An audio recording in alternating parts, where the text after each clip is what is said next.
La semaine aura été intense à Kiev, de la ministre de la Défense canadienne au Premier ministre néerlandais, en passant par le Britannique Boris Johnson, le Polonais Morawiecki et le président turc.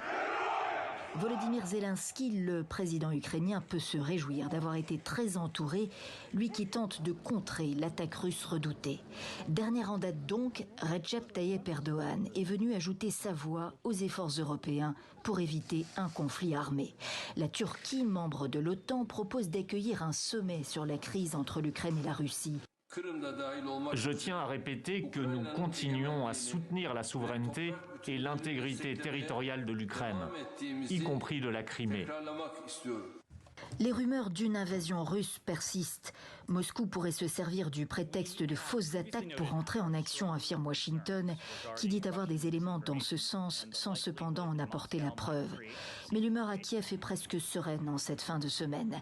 La dissuasion fonctionne, affirme le ministre des Affaires étrangères. Nos partenaires croient en l'Ukraine. Et cela veut dire que la stratégie d'intimidation de Moscou ne fonctionne pas. La Russie a perdu cette partie.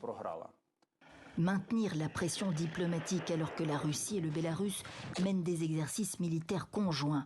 Lundi, le président français est attendu au Kremlin. Le chancelier allemand suivra le 15 février. La Russie espère toujours arracher des garanties de sécurité à l'OTAN.